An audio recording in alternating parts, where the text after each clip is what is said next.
Apakah Anda tahun ini termasuk orang yang kena korban PHK? Kalau iya, selamat datang di dunia yang baru.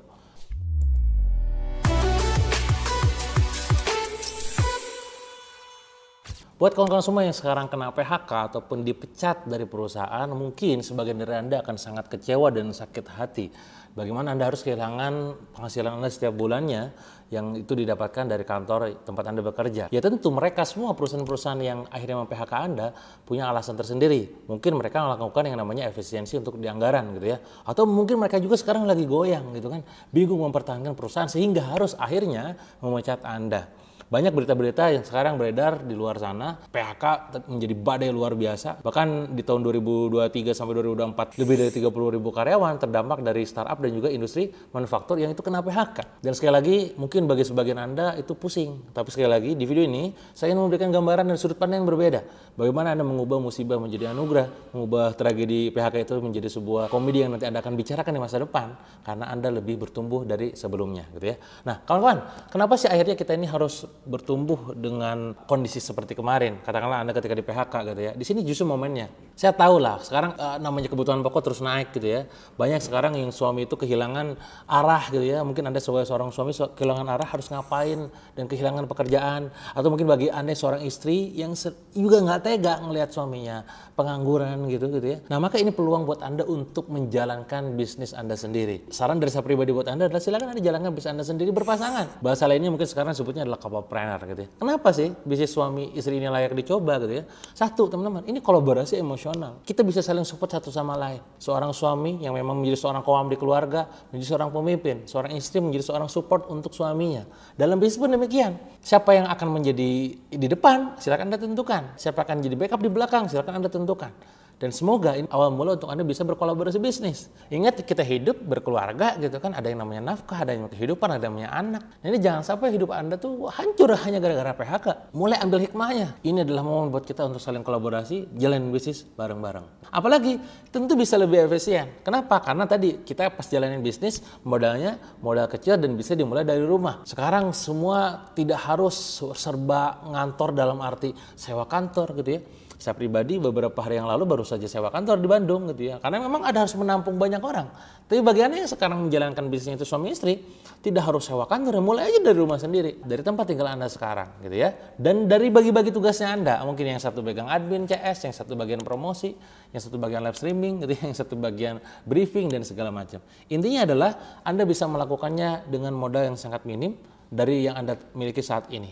Tentu ini menimbulkan kepercayaan dan keterbukaan finansial buat Anda berdua. Ya tinggal nanti Anda bagi-bagi aja tugasnya kan. Siapa yang megang pencatatan keuangan, siapa yang mengelola keuangan, siapa yang akhirnya nanti transferan gitu kan. Poinnya di sini yang nanti akan menjadi tantangan adalah jangan sampai nanti hubungan Anda sebagai suami istri itu jadi cekcok gara-gara masalah urusan bisnisnya gitu. Nah, ini poin besarnya. Dan kenapa juga harusnya kita kolaborasi suami istri ini dalam berbisnis gitu kan? Karena sudah terlalu banyak contoh di luar sana brand-brand rumahan yang dimulai dari pasangan. Bahasanya sekarang adalah couple-planner gitu ya. Walaupun memang sekali lagi ada tantangannya tersendiri.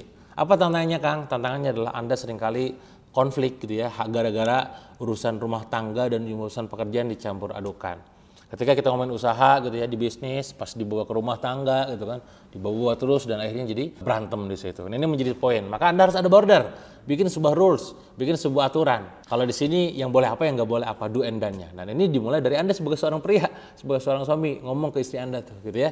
Apalagi kadang juga nggak punya SOP yang jelas. Namanya bisnis rumahan suami istri kan beda dengan kita sebagai seorang keluarga ataupun di perusahaan gitu ya, yang punya SOP, job desk, KPI. Di suami istri kagak ada yang kayak begituannya. Maka sekali lagi Anda butuh punya rules, butuh punya pembagian peran. Anda harus saling kolaborasi, saling komunikasi, saling koordinasi dan bisnis bareng ya. Kapan Anda katakanlah kalau Anda sudah punya anak, kapan Anda memang waktunya untuk anak Anda, kapan Anda katakanlah waktunya untuk bisnis Anda bareng di situ.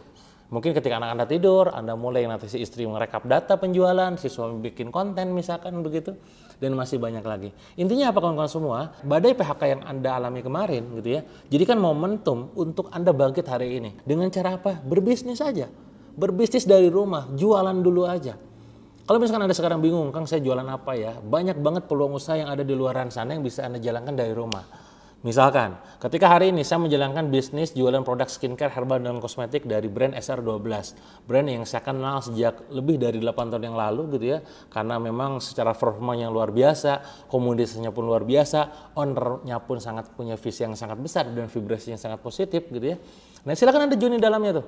Menjadi reseller kah, menjadi subagen kah, menjadi agen kah, bahkan jadi marketer yang modalnya cuma beli 1 biji doang, atau jadi reseller yang modalnya di bawah 500.000 doang, itu sangat mungkin banget. Intinya tidak ada alasan lagi Anda untuk tidak bisa mulai bisnis sekarang. Kalau Anda bingung mulai bisnisnya tuh membangun brand sendiri, katakanlah bikin brand sendiri, ngurusin riset, puyeng, yaudah join aja jadi bisnis orang lain. Jangan gengsi jadi reseller, jangan ragu dan takut juga jadi reseller. Buktinya banyak kok reseller yang ngasilin di angka jutaan rupiah tiap bulan. Bahkan ada kawan saya, ada sahabat saya, ada bahkan teman terdekat saya sendiri yang tiap bulannya itu nyampe di angka ratusan juta rupiah setiap bulan income-nya, bukan omsetnya, income-nya. Maka tunggu apa lagi, silakan Anda join dalam peluang-peluang saya yang beredar di luar sana. Termasuk kalau Anda mau dibimbing sama saya langsung nih, katakanlah tiap bulan, tiap minggu, tiap hari gitu ya. Ada bimbingannya dari saya, contekan-contekan copywriting-nya, kontennya.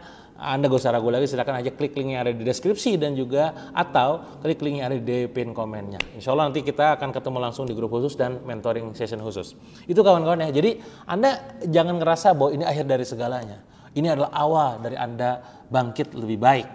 Mungkin PHK kemarin seakan-akan itu menyedihkan, menyakitkan buat Anda. Tapi yakinlah Anda bisa mengubah musibah itu menjadi anugerah. Anugerah untuk apa? Anugerah untuk punya penghasilan lebih banyak, lebih besar, dan lebih dekat lagi dengan keluarga Anda. Kalau Anda suka dengan video ini, silahkan Anda like, komen, dan juga share video ini ke sebanyak-banyaknya. Kalau ada yang mau tanyakan, silahkan komen aja dulu. Nanti saya jadikan pertimbangan untuk dijadikan konten berikutnya ya. Dan jangan lupa subscribe. Sampai jumpa di video berikutnya.